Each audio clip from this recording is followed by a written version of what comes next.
Hi friends, nebuliser ഉപയോഗിച്ച് എങ്ങനെയാണ് വീട്ടിൽ നെബുലൈസ് ചെയ്യേണ്ടതെന്ന് കാണിച്ചു തരാം.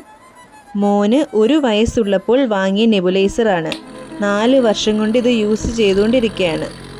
നമുക്കാദ്യം പാർട്സ് ഓഫ് നെബുലൈസർ പരിചയപ്പെടാം. ആദ്യത്തേത് കംപ്രസർ. കംപ്രസറിനകത്ത് പവർ സ്വിച്ചും എയർ ഫിൽറ്ററും എയർ ഔട്ട്ലെറ്റും തന്നിട്ടുണ്ട്. ഇതാണ് മെഡിസിനൽ ചേംബർ. ഇതിലാണ് മരുന്നൊഴിക്കുന്നത്. എയർ ട്യൂബിൽ ഓൾറെഡി കണക്റ്റഡ് ആണ്. എയർ ട്യൂബിൻ്റെ മറ്റേ സൈഡ് എയർ ഔട്ട്ലെറ്റിൽ കണക്റ്റ് ചെയ്യും. കംപ്രസറിൻ്റെ കോഡ് വയർ ഓൾറെഡി കറണ്ടിൽ കുത്തിയിട്ടുണ്ടാകണം. അത് ഓണാക്കി കംപ്രസറിൻ്റെ പവർ സ്വിച്ചും ഓണാക്കുമ്പോൾ ആവി വരാൻ തുടങ്ങും. അത് മാസ്ക് വെച്ചോ അല്ലാതെയോ ആവി പിടിക്കാം. മോന് പനി ആയതുകൊണ്ട് മാസ്ക് ഇല്ലാതെ പിടിക്കാനാണ് ഡോക്ടർ നിർദ്ദേശിച്ചത്.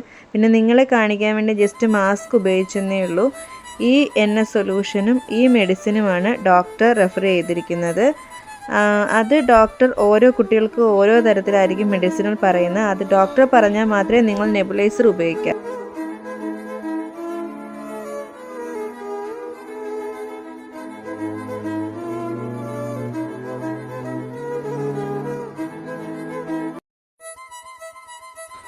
നിങ്ങൾക്ക് ഈ വീഡിയോ ഇഷ്ടപ്പെട്ടെങ്കിൽ please like, share and subscribe. Comment also. So bye.